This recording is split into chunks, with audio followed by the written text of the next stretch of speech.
Почнуваме со вториот разговор, а тоа е на тема сиромаштија. Билјана Дуковска од платформата за борба против сиромаштијата е во студиото на телевизија 24. Билјана, ти благодарам што ја прифати поканата. Секогаш ми е драго. Ви благодарам на поканата. По објавата на социјалните мрежи дека Европската унија донесе стратегија против сиромаштијата, веднаш ти искомунициравме и ми се виде многу интересно за комуникација, што донесе Европската унија и како активисти вие барате сега тоа да важи и за нас, за нас Македонија како земја кандидат за членство во Европската унија. Одиме со ред. Јас многу долго галамам на темава, бидејќи сум подпредседател на Европската мрежа против сиромаштија, една од 5 подпредседатели. И Европската мрежа се појавува како носител на активностите од граѓански сектор, како представник на граѓанското општество. И ја турка таа работа веќе 30 на години. Јас сум таму последниве 5-6 години. И тоа е времето во кое што се интензивираа напорите да се направи сеопфатна европска стратегија за намалување на сиромаштија. Значи оваа иницијатива доаѓа од вас на 30 на години има падни стани. Претходно се почнувани такви документи, меѓутоа никогаш не се официализирани и завршени, и ова е огромен успех на ниво на Унија. Добро.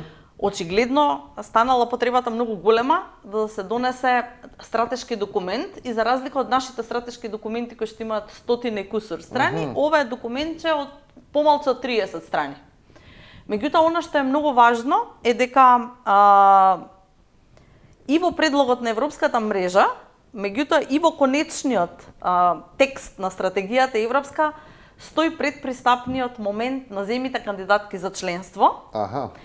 Иако стратегијата се однесува на членките, они велат ова е патоказ како ние ќе комуницираме со кандидатките за полесно заедно да го минеме процесот и во моментот кога тие веќе ќе бидат нели членки на ЕУ, да можат да го фатат чекорот. И сега мојот муабет од 2024 преку сите состаноци со представници на Европскиот парламент, секако не одам јас сама, него со колегите од Европската мрежа, меѓутоа како представник на земја не членка на ЕУ, меѓутоа европејка, мојата улога беше да укажам дека е многу важно да овие земји не се остават на маргините, заради тоа што никогаш нема да го фатат чекорот. И дополнително, кога они зборуваат за недокументирани мигранти, за азил, за луѓе кои што доаѓаат и нели им се нив проблем, во суштина зборуваат за нас. Од друга страна, нашите луѓе, доколку не се во целината, остануваат незаштитени, дискриминирани, со нарушени работнички права. И од тука целата дискусија се водеше за тоа како ние како еден континент да си помогнеме меѓусебно да изградиме една голема нели приказка во која што никој нема да пропаѓа. Туку само ќе биде подобро и подобро. Идејата беше да се преку оваа стратегија да се мапираат сите точки кои што принесуваат кон искоренување на сиромаштијата, како што ние од ЕАП сакаме да кажеме, или како што они велат во намалување на сиромаштијата. И ова намерно го кажувам бидејќи има разлики помеѓу тоа што се бараше и што се доби на крај. Меѓутоа, идејата беше да се опфати мултидимензионалноста на сиромаштијата и да се опфати целиот животен циклус на еден човек. Значи, да имаме ние преглед. Слика, што е тоа што придонесува, како може да превенираме, кои ни се фактички чекори со кои што нели ќе влијаеме и конечно како ќе измериме дали ова што го работиме е добро или не. И во суштина мене ми ова е исклучително важно бидејќи јас со години го повторувам истото дека нашата влада треба да го направи. Зошто Европа сега го носи? Рековте 30 години падни стани. Почна се чувствува сиромаштијата во Европа? Не, почна се чувствува, него сериозно е голема сиромаштијата, значи зборуваме за милиони. Значи зборуваме за милиони луѓе. Кога згусна сега се носи, така? Овој пакет сега кој што се промовираше минатата недела, не е само стратегија против сиромаштија, туку е дел од еден поширок пакет во кој што се вклучени и правата на лицата со попреченост, меѓутоа и бездомништвото. И ако ги поврзете со секторите во Европска унија, ќе видите дека во изминатите години кризата која што не зафати после ковидот, економските трошоци кои што постојано растат, трошоците за живот кои што стануваат неподносливи. Кризата во домување која што европејците многу посилно очувствуваат од нас, направи да и самата Европска комисија фокусот го стави на социјалните права, на енергетскиот сектор и на домувањето. И сега крос-катинг, нели? Транзицијата, реновирањата, Европа почна да се спасува. Онаму каде што не се веќе толку комотни како што беа. Никогаш веќе нема да биде таа комоција вратена, бидејќи се разнишаа основните вредности. Кога зборувам за основни вредности, ние сега освен што следиме документи, следиме и политики кои што се реформираат. Добро. Следуваме наративи кои што се реформираат. Значи, ако во еден момент зборувавме за намалување на сиромаштија, сега зборуваме за намалување на сиромаштија, ама од аспект на зајакнување на конкурентност и продуктивност на економијата. И тоа е еден десничарски наратив кој што сега е многу јак. Од другата страна, ние како платформи, како мрежи против сиромаштија, гледаме дека па социјалната исклученост станува се поголеми, процентот на сиромашни граѓани кај кои што отсуствуваат основните услуги се многу поголеми, па велиме сиромаштијата треба да ја гледаме од аспект на почитување на права. Значи не може вие да барате само конкурентност, а да не почитувате работнички права. Не може да зборувате за една продуктивна економија, да зборуваме во исто време за вработени сиромашни. Значи, Европа ја стисна војни, ја стисна економска криза, ја стисна многу работи и они во суштина реакцијата ја прават да може да внесат малку повеќе економски труд, човеков капитал во економијата. Ние го користиме моментот да влијаеме и успешно се покажува тоа дека сме искористиле добар момент на преговарање, бидејќи инаку ќе беше проблематично. Сега е моментот. Сега беше моментот. Time is now во делот на искоренување на сиромаштина, значи времето е сега, е кампања која што се води од 2019 година на европско ниво и постојано секоја година се повторува, се застапува. Навистина сега дојде моментот. Кои држави, каде е најкритично? Може да се каже така?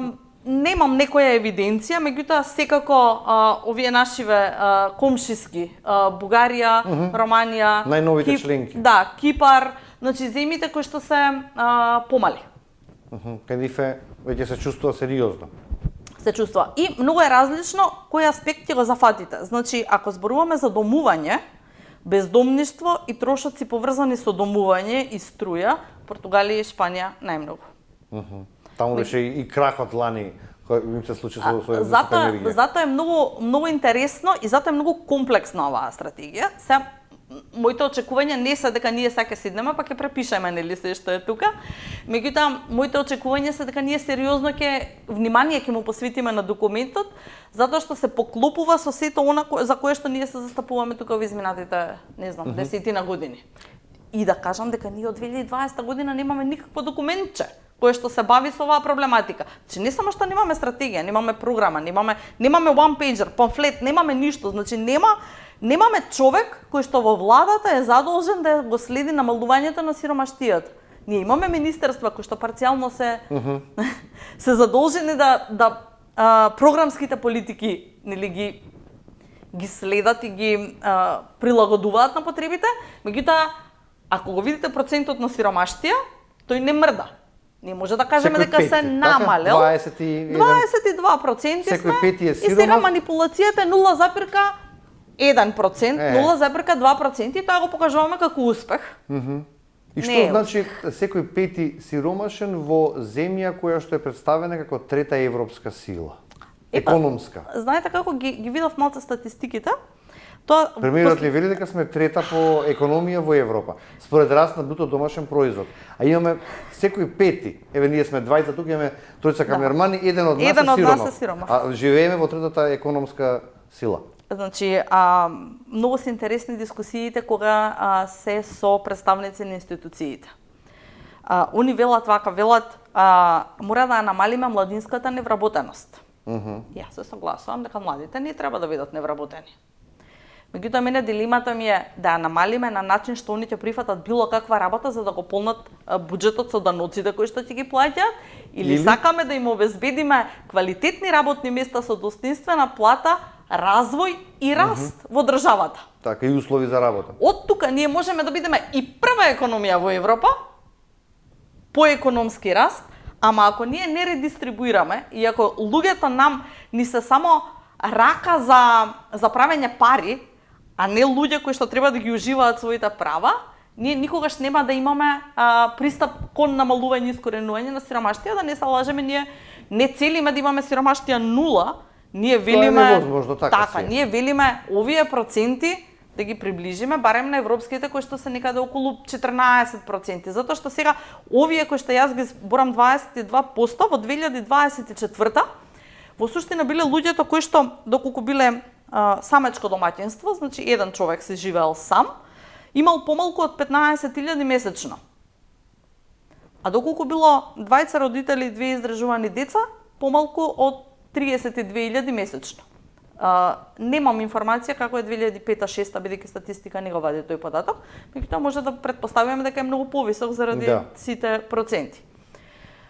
Во исто време, ако ја видиме синдикалната кошничка сега, и ако видиме синдикалната кошничка тогаш, ќе видиме разлика од повеќе од 10.000 денари, ама ако ја видиме минималната плата сега и ако видиме тогаш, ќе видиме разлика помалку од 5.000 денари. Значи, бројките знаат да бидат прилично зезнати, ако се гледаат само како бројки. Така.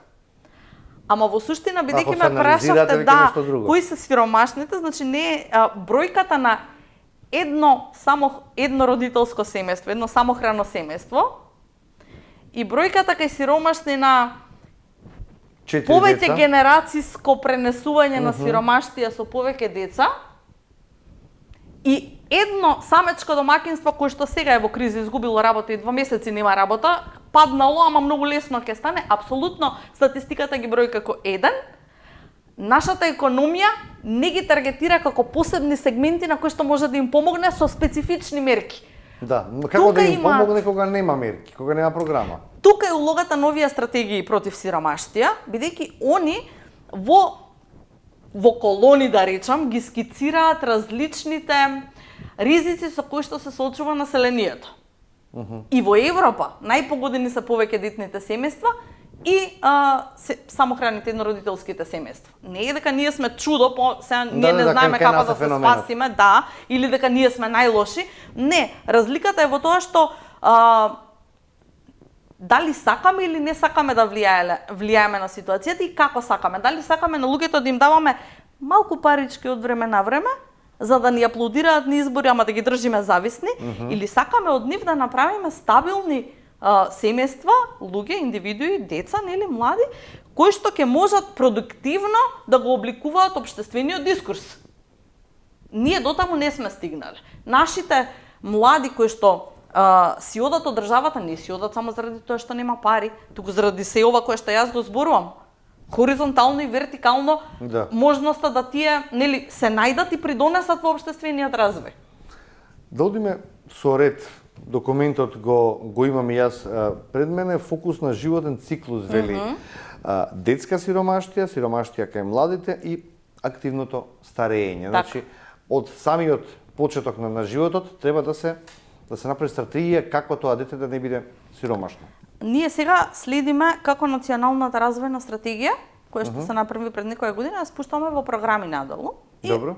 Беше прилично актуелно изминатиот месец околу демографските карактеристики, денови имаше разни, нели, демографски старееме и што ќе правиме. Да. Ако демографски старееме, во овој циклус, значи дека на најстарите треба да им обезбедиме безбедност со пензии, да може да си ги потрошат трошоците за живот, значи не очекуваме дека тие сега допрва чудо ќе направат, ама велиме за нив е најважна грижата, значи социјалните услуги.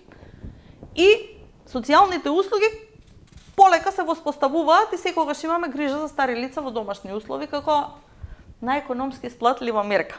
И најпотребна затоа што имаме најмногу стари лица. Сега ќе се вратам кај услугите, кај младите и кај децата. Ние услуги за млади и за деца немаме. 3 пати Европскиот извештај ни вика мора да имате услуги за целиот животен тек, ние викаме добро. И па немаме услуги. Сега нема да елаборирам зошто и како, ама велам дека што недостаток, какви услуги немаме? Немаме социјални услуги, кои што еден млад човек кој што се соочува со проблем лесно да биде вработлив, или е дискриминиран, или има потреба од психосоцијална поддршка, има проблем со зависност, има проблем со ментално здравје, има проблем со... И тој е оставен сам на себе? Со семејно обкружување, тој освен тоа што може да оди во агенција за вработување и да му понудат некоја работа и да биде таму во делот од мерките на НЕТ, тоа се млади кои што не се во образование и не се вработени, друго нема што да прави, значи може во нека невладина да оди да волонтира и што е уште полошо, веројатно ќе се вработи прекаријатно, без работнички права, без... Ајде да се вратам. Тука е убав пример како може да бидете вие како може да ви се нарушат правата, а при тоа системот да не го занимате системот. Значи вие ако сте од семејство кој што има ниски приходи и сте млад човек, вам пари ви требаат. Да. Вие наместо да имате поддршка од државата, да може вашето образование, вашето знаење, вашите афинитети да се развијат до ниво да заработувате добро од тоа што го знаете и го сакате, вие ќе мора да прифатите било што. Само да дојдете до било парите. Што значи откажување од сопствениот развој, или ќе ви настрада здравје, или ќе ви настрада социјален живот, или ќе ви настрада обкружување, значи некако вие веќе економски државата ве става ветурка во сива економија и нема ќар од вас. Наместо да ве однесе таму каде што треба да бидете вие среќен работник, нели? А од друга страна ве губи како активен член на општеството. И кај младите се поврзано со децата, зашто е важно да го фатиме целиот животен циклус. Убаво кажувате. Ако ние се утепавме од кажување дека секој трето дете во Македонија е сиромашно, и во исто време викаме, ние правиме мерки за младите да ни останат тука за да прават деца, за демократски да се издигнеме. Какви деца сакаме ние? Сиромашни? Дали ни е тоа важно нам како држава? Ако ни е важно како држава да ја зголемиме демографијата, да имаме повеќе деца, мора да обезбедиме услови тие деца да растат во здрави, среќни, богати семејства. И да бидат успешни. Инаку ние сме утнале работата како држава. И дополнително, ако е секој трето дете сиромашно, какви се младите? Па веројатно секој трет млад од старт ни е сиромашен. И потоа влегува, нели, дали ќе се снајде или не, и тука ги губиме ние со оваа прекаријатна работа, нема услуги, нема што да прави освен, нели, како беше улична школа да се снајде, и тоа не е систем. Системот на снаоѓање не е структурен систем. Дополнително, сега ние од 15. Зборуваме за млади кои што да речеме, ги гледаме вака, нели, млад, па тој програмер, па нешто со моби. Аме не се сите млади деца такви, каде не се младите со попреченост, со физичка попреченост, со ментална попреченост. Каде не се младите од еднородителски семејства, каде што не можат да рачунаат на никаков приход. Една плата дома, што попрв. Значи, каде не се младите од руралните средини? Ние немаме сегмент кој што ги фаќа тие млади преку специфични услуги да ги донесе на ниво на излез од сиромаштија. Е сега, дека не е се црно, не е. Ние имаме младинска стратегија која што го гарантира учеството. Имаме во социјала, имаме додатоци за образование, детски додаток за семејствата и така натаму. Тоа се почитува, така? Така е. Ама никаде, никогаш не ги спојуваме да видиме што работи, што не работи. Ние си имаме парцијални политики и оваа стратегија што дава резултат не може. Што прави? Така? Вели, ќе го следиме целиот животен циклус, ама на начин што? Ќе намалиме детска сиромаштија преку гаранција за деца и програмата за гаранција со индикатори. Ќе намалиме младинска сиромаштија преку младинска гаранција, младинската гаранција како нешто што се следи. Ама има едно место и еден систем каде што се евалуира дали тоа работи или не работи. Кај нас тој систем фали. Нашата залажба уште од времето на кога Пешевски беше вице-премиер, беше да сиромаштијата не биде во Министерството за социјална политика, туку да се гледа како феномен на кој што влијаат повеќе аспекти и да се крене на владино ниво. Значи дали ќе има координативно ниво, еден задолжен човек, било како, некој треба тоа да го следи, да го мониторира и конечно да го адаптира за да работи. И овие податоци многу добро ги знаат властите, така? Секако, затоа што тие веќе сработиле сегментирани парцијални програми. Нивните извештаи се тие од каде што ние црпиме податоци. И подобрување, не гледам каде би се смениле работите. Подобрувањето ќе се случи кога, како што и вели оваа стратегија, вие мора да имате, тоа нашиот закон за социјална заштита го предвидува, ама не работи. Значи, кейс менеджментот или работа по случај.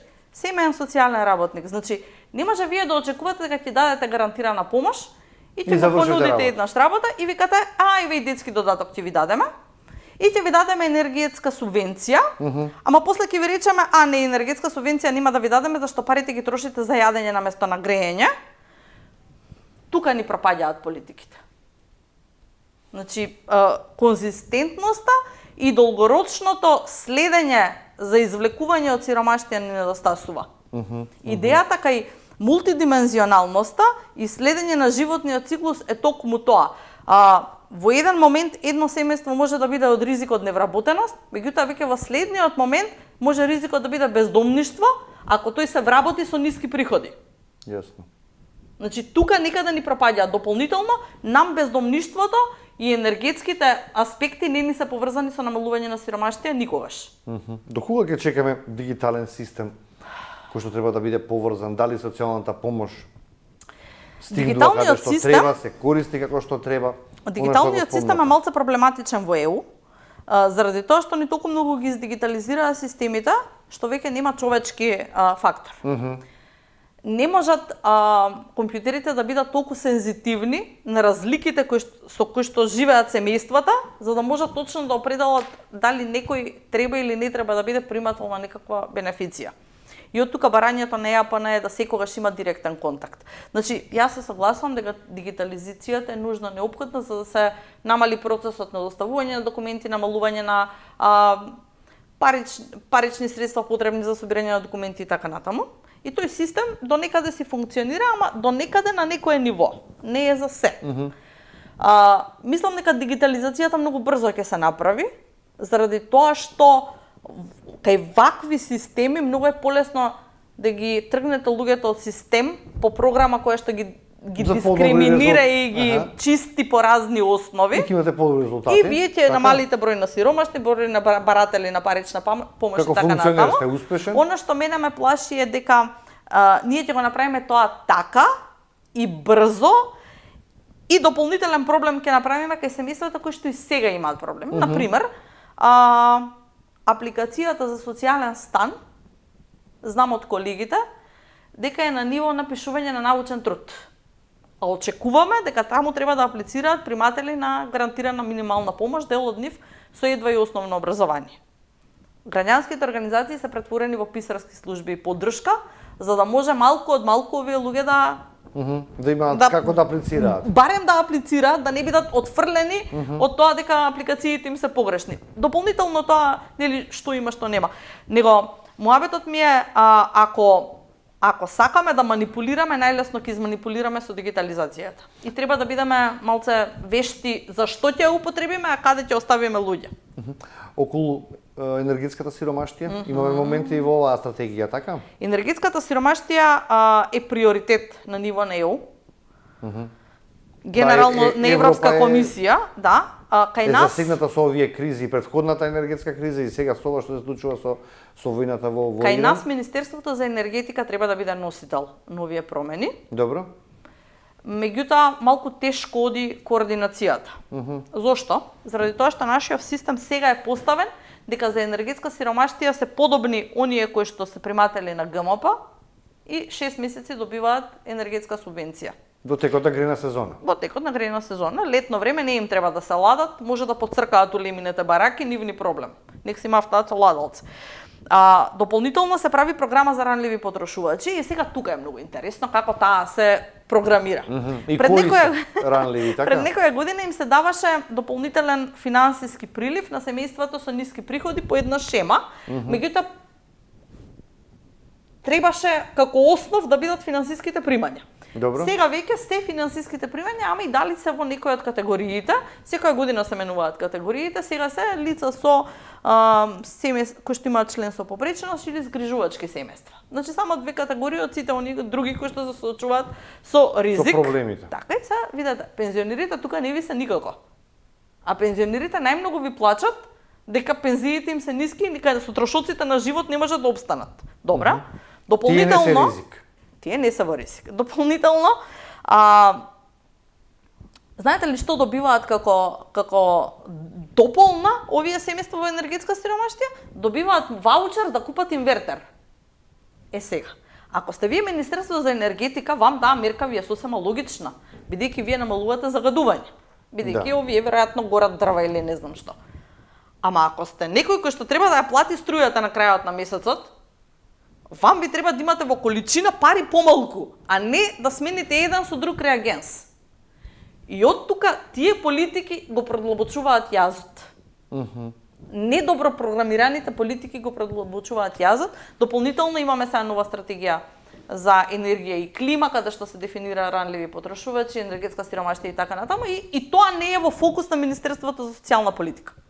Не прилагодува тоа што се случува таму во програмите кои што треба тие да ги моделираат, дали како услуги, дали како субвенции, дали како поддршки. И сега слушаме на телевизија, цената на струјата се евидентира само во блокови, кој колку ќе троши, па повторно тоа е во дел на заштеда на енергија и не загадување, а не поддршка за да обезбедите доволна енергија да можете домот соодветно да го оладите или да го загреете, што по дефиниција е во енергетската сиромаштија. И секогаш енергетската сиромаштија е врзана со економската активност во домовите, има некој што работи, нема некој што работи, колку ви троши тоа што го имате дома. Значи вие ако имате, не знам, фрижидер од 62-ра, веројатно новиот инвертер нема нешто многу да ви помогне во животот, или доколку живеете во куќа од прадедови, новиот инвертер исто нема така нешто нема многу да ви, ама тоа не се гледа. Затоа ова европска стратегија бара холистички пристап во намалување на сиромаштијата. Значи не е важно вие само колку пари ви влегуваат дома,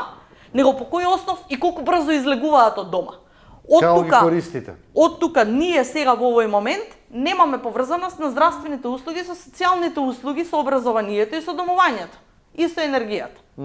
И сега, ако имате хроничен болен дома, веројатноста дека парите ќе ви отидат во првите 15 дена од месецот е многу голема. Да. Во услугите кои што ќе ги добиете може да ви биде само социјална услуга, ама не и здравствена. Многу сме комплицирани и не е дека нема можности како да се решат, не постои политичка волја да тоа се реши. Зошто? Не ме прашувајте, не знам. Ќе прашаме тој што треба да го прашаме. Што е со компаниите, со приватниот сектор, со вработување на лица кои што се во сиромаштија? Има ли некаков план околу тоа? Оваа стратегија, меѓу другото... Понесителни околности околу даноци за компаниите, доколку вработат. Сега споменав дека оваа стратегија го таргетира и образованието. Образованието би требало да биде сегмент кој што ќе помогне да луѓето нели бидат полесно вработливи со квалификации потребни на пазарот, и тоа ќе ги поддржи компаниите во нивниот раст и развој. Нема потреба они да се мачат нешто многу, да направат инклузија на луѓето за кои што зборуваме. Од друга страна, компаниите се очекува дека треба да исплаќаат плати кои што се соодветни на достоинствен живот и се очекува да ја гарантираат безбедноста и сите права од работен однос кои што им следуваат на луѓето. И сега оно за кое што компаниите можеби ние малку ги закачкаме, тоа е дискриминацијата. Добро. Односно, они сите сакаат да имаат супер продуктивни, супер квалитетни, супер убави репрезентативни вработени. Меѓутоа? Ама, нам, во групата на луѓе во ризик од сиромашни и сиромашни, ни се луѓе со малку квалификации, ниско знаење, ниска продуктивност. Значи, луѓе кои што не може да ги ставиме во конкурентни. Од тука, бизнисите имаат сериозна улога во подобрување на квалитетот на живот на луѓето и во животниот стандард. Ние сега сме обседнати со тоа дека животниот стандард треба да го подобриме со минималната плата, ама не и квалитетот. Квалитетот на живот е нешто друго. Сосема е, да. И намалување на сиромаштија сосема трето. Меѓутоа не ги гледаме компаниите како партнерски, туку ги гледаме само како оние на кои што треба да им земеме данок и кои што треба да пуштат плата. Оваа стратегија вика дека не може да се случи намалување на сиромаштија без соодветно финансирање и во финансирањето треба да се вклучи даночниот систем, треба да се види мега профитерските компании малку повеќе да рестрибуираат, меѓутоа во исто време да државата и нејзините социјални системи го дадат првиот импут да компаниите може полесно да абсорбираат вработени со соодветни квалификации. Значи, улогата на социјалните услуги, на социјалните предпријатија, на граѓанските организации, на училиштата, на се она што може да се организира како вертикална една линија, е да обезбеди поддршка на луѓето да можат да остварат права од работен однос. Сакам сега да се вратиме каде што почнавме. Ајде. Како Европската Унија ќе помогне на земјите кандидати во справување со сиромаштијата? Бидејќи оваа стратегија треба да важи и за нас како што се обидувате да го направите тоа. Значи, јас бев малку по-лоша во пристапот. Дали ќе има фондови, дали ќе има програми, како ќе ни помогне Европа? Јас дури сакав во моето првично излагање барав да во делот на оценувањето на кандидатскиот статус се анализира и како ние ја намалуваме сиромаштијата. Како рамка една. А не само политички дали ги исполнуваме ние. Да, дали сме донеле реформски закони или не. Дали не знам, економски добро играме, меѓутоа ајде да видиме се што правиме со сиромаштијава, не може да ни донесете сиромашни граѓани. Значи не дозволиво е како влада тоа да го направите. Европска Унија нам ни дава многу пари. Значи, социјалните станови се градени од европски пари. ИПА компонентите за развој на социјални услуги се европски пари. Многу европски пари се влезени во Македонија, кои што поддржуваат, можеби не директно намалување на сиромаштија, меѓутоа сите овие сегменти кои што јас ги зборувам. Значи, Европска Унија нам ни дава инфраструктурни пари за инфраструктурна поддршка во смисла реорганизирање на министерства, воспоставување на подобри услуги, подобри јавни сервиси за граѓаните, поголем пристап до можности. Ние не гледаме кај се тие пари. Да, тоа сега да почнеме кои се тие работи се направени. Кога ќе речам Европска Унија ќе продолжи да ни дава пари, за кого? Веројатно сите ќе го видат, ќе видат некој пат, некоја улица, некој коридор, некој немам појма, некој автопат кој што ЕУ треба да го направи, а во суштина милиони се даваат да се подобри животот на граѓаните. Преку ИПА компонентите, преку социјалниот фонд, преку не знам што, значи има многу пари кои што се тука. Она што треба да биде наша заложба како држава, ние рационално да ги искористиме тие пари. Зошто е важно што сега не има во овој документ е што сега се случува програмирањето на новата финансиска рамка што ќе важи од 2028 година. Добро. Значи ќе треба 26-27 да се заврши, 27-28 значи новите пари. Тоа значи дека ЕУ ќе продолжи да ни ги дава парите кои што ни ги дава и да ни ја дава поддршката која што ни ја дава и дополнително зошто оваа стратегија е важна затоа што она вели вие на земјите членки им вели мора да си направите национални стратегии и да си направите локални стратегии за намалување на сиромаштија согласно вашите потреби, услови, специфики, нели? Она што јас сакам нашата држава апсолутно, она што сакам нашата држава да го направи е да го земе овој модел на намалување на сиромаштија и да се охрабри да направи национален документ како сака нека го вика. Меѓутоа да знаеме дека тоа е документот по кој што ќе бараме ние европски пари, ама покрај името и пристапот во ЕУ на регионално ниво, значи во секторите за enlargement и cohesion, ние ќе имаме дел и во социјала. Значи пристапот кон ЕУ не треба да биде само внесување на нацијата, туку градење на достоинство помеѓу граѓаните кои што ќе станат европски државјани. Значи, ние во моментов имаме наратив дека нам ЕУ ни е само пречка до пари. А всушност? А всушност ние користиме европски фондови цело време. Дискусијата сега која што ни ја праќаат од таму е дека треба да се ревидира, ако не правите ништо пари, за што ви праќаме? Да. Ама со оваа стратегија и со тој мал дел таму сме обезбедиле дека Европската комисија се обврзува да не поддржува во нашиот пат кон ЕУ со фондовите кои што досега ни биле на располагање и преку реформската агенда. Реформската агенда, например, има сериозен момент поврзан со енергетската транзиција. Која што од влада спомна дека многу нема да чепкаат, бидејќи многу се грижеле за граѓаните, субвенционирале струја, струјата која што ја произведувале била од јаглен, меѓутоа доколку се промени нема да може да финансираат, односно да субвенционираат, како што кажа премиерот. Енергетската транзиција е многу повеќе од производство на енергија. Енергетската транзиција е прво информирање на граѓаните за предностите на намалување на загадувањето, значи пред како зборував за квалитет на живот и животен стандард, вие може да ги имате најголемите пари на светот. Ако живеете до циментара, толку вие ќе бидете богат и веројатно здравието ќе ви биде нарушено. Во однос на енергетската транзиција, пакетите кои што се на ниво на ЕУ го опфаќаат и обновувањето на домовите во најголем дел, типот на енергија што се користи во домовите, организирањето на граѓаните да можат да учествуваат во енергетскиот пазар и така натаму.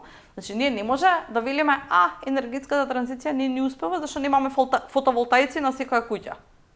Напротив, ако вие сте загрижени за потрошувачката на енергија, тогаш треба да обезбедите овие кои што не можат сами да го направат намалувањето да им помогнат. Дополнително во транзицијата ни е декарбонизацијата, значи тука ни се и мобилноста ни е тука. Па ние увезовме секаков крш школи и сега ако дојде време да се плаќа данок на јаглерот, кои сиромашни ќе плаќаат данок на јаглерот, значи ние имаме обратно поставена пирамида. Ние наместо да ги ставиме граѓаните во фокусот и преку нив да ја правиме енергетската транзиција, ние им дадовме се на бизнисите и не редистрибуиравме ништо до граѓаните. Во ред е што бизнисите се бават со големи енергетски проекти. Тоа е во ред, ама не е во ред што не се спушти ништо надоле. Така. Тука ни е нам проблемот. Кога ќе тропнете на Илинденска или ќе чекате Илинденска да ве повика вас? Не. Во моментов се случуваат консултации во платформата против сиромаштија, македонската платформа против сиромаштија. Сакаме да изработиме краток документ, наше видување предлог. Добро. Што од оваа стратегија сметаме дека треба да биде вклучено во политиката која што оваа држава ќе ја обликува, нема да кажам стратегија, кажувам политика која што ќе обликува за намалување на сиромаштија. И секако ќе тропнеме на Илинденска во поширок состав, би сакале да биде тоа, заради тоа што одговорностите за намалување на сиромаштијата не се само кај премиерот, ниту се само кај министрите. Тоа они се креаторите на политиките, затоа ги спомнав нив. Туку институционално, заедно со граѓанските организации и пред се со директна консултација со луѓето со искуство во сиромаштија. Она што оваа стратегија исто така го нуди е механизам на консултации, не информирање, не прес, не партиски митинг, туку консултација која што ќе знаеше директно вклучување на гласовите на луѓето кои што се засегнати од проблемите. Од кога имате средба, ќе ми ветите дека ќе не информирате што е епилогот и да знаеме. Веројатно вие ќе бидете информирани пред да отидеме на Илинденска, за да не бидете ветер во грб, како и секогаш новинарите се нашиот најголем поддржувач. Граѓаните исто така се луѓето кои што заслужуваат да знаат зашто тоа ние заговараме и зошто е важно да се биде седнат на главната маса во Брисел. Лиljana, ти благодарам што беше дел од Студио 10 денеска. Ви благодарам за остапеното време. Се надевам на позитивни резултати од средбата со властите. Почитувани, овде ќе направиме на кратка пауза, па го најавувам и третиот разговор.